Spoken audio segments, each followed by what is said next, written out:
बिस्मिल्लाहिर्रहमानिर्रहीम। अस्सलाम वालेकुम। मैं Hafiz Mohammad Irshad, assistant professor of mathematics, government Emerson college Multan.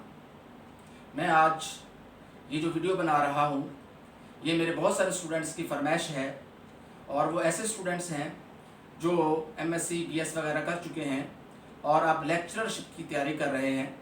तो उनके लिए एक एमसीक्यू है। कहने को ये एक एमसीक्यू है, लेकिन इसकी बहुत ज़्यादा वर्थ है।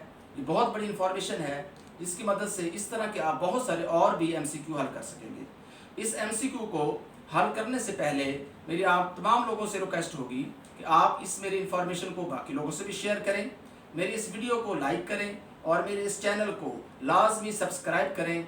अब हम चलते हैं अपने इस एमसीक्यू की तरफ। A precious MCQ for CSS, PMS, FPSC, PPSC, SPSC, BPSC, KPSC exams. अब ये जो MCQ है बेसिकली ये है क्या? देखिए, सवाल इस तरह आता है एग्ज़ाम्स में, the number of homomorphisms from a group Z12 to Z18 is, यानी हमने होमोमॉर्फिज्म्स की तादाद फाइंड आउट करनी है एक ग्रुप से दूसरे ग्रुप में, और ये जो ग्रुप है ये एक स्पेशल किस्म का ग्रुप है जो ZN कहलाता है। अब हम इस MCQ को हल करना चाह रहे हैं।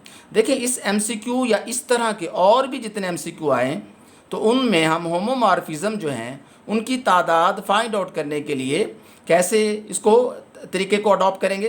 तो इसके लिए एक ट्रिक है। अब इस ट्रिक को आपने गौर से देखना है। ट्रिक नंबर 1 इसको मैंने कहा है, और ये बेसिकली एक रिज़ल्ट है, एक इंफॉर्मेशन है, फार्मूला कह लें। If G and G steric are finite cyclic groups with order of G is M and order of G steric is N, यानी हमारे पास ग्रुप्स पे कंडीशंस हैं दो, फाइनाइट होने चाहिए, साइक्लिक होने चाहिए। अगर फ़र्ज़ करें उनके ग्रुप के ऑर्डर्स जो हैं, एक का M है दूसरे का N है, तो आपने जो उनमें होमोमॉर्फिज्म्स की तादाद है उसको अगर फाइंड आउट करना है तो आपने क्या करना है, आपने उनके ऑर्डर्स जो हैं उनका ग्रेटेस्ट कॉमन डिवाइज़र ले लेना है। जो ग्रेटेस्ट कॉमन डिवाइज़र आएगा बेसिकली वो होमोमॉर्फिज्म्स की तादाद होगा। और आपने पढ़ा हुआ है कि जो ग्रेटेस्ट कॉमन डिवाइज़र है उसको आप हाईएस्ट कॉमन फैक्टर भी कहते हैं।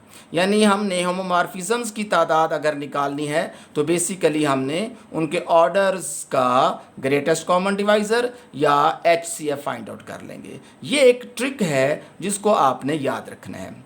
अब इस ट्रिक को हम यूज़ करते हुए अपने असल क्वेश्चन की तरफ चलते हैं। क्वेश्चन हमारा ये था, आप ज़रा गौर से देखें। Z12, आपको मालूम है कि Z12 जो है उसका ऑर्डर बेसिकली कितना है, 12 है।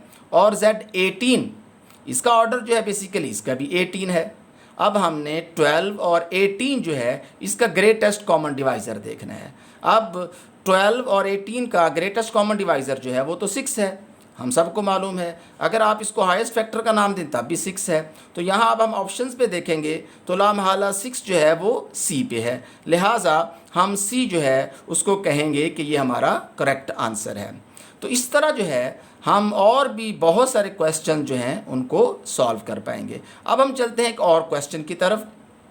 ये भी बिल्कुल इसी तरह का ही एक क्वेश्चन है कि आपने होमोमॉर्फिज्म्स की तादाद फाइंड आउट करनी है और जो ग्रुप है वो Z11 से Z15 में है। अब चूँकि 11 जो है ये Z11 का ऑर्डर है और 15 जो है वो Z15 का ऑर्डर है, तो हम क्या करेंगे, वेरी सिंपल, 15 और 11 का ग्रेटेस्ट कॉमन डिवाइज़र ले लेंगे। और शायद आपने ये चीज़ें पढ़ी हुई होंगी कि बेसिकली इन दोनों नंबर्स का जो ग्रेटेस्ट कॉमन डिवाइज़र है वो 1 है। और अब हम देखेंगे कि अगर हमें होमोमॉर्फिज्म्स की तादाद निकालनी है तो तादाद जो है वो क्या होगी, 1 होगी। यानी इसका मतलब ये है कि Z11 और Z15 के दरमियान सिर्फ़ और सिर्फ एक ही होमोमॉर्फिज्म है। तो इस आज के ट्रिक की मदद से आप ZN से ZM में या ZM से ZN में होमोमॉर्फिज्म्स की जो तादाद है वो फाइंड आउट कर सकते हैं, सिर्फ़ और सिर्फ आप करके GCD फाइंड आउट करके। तो कोशिश है ये छोटी सी कि आप लोग जो है इस इंफॉर्मेशन को ख़ुद भी स्टडी करें और बाकी दोस्तों के साथ भी शेयर करें।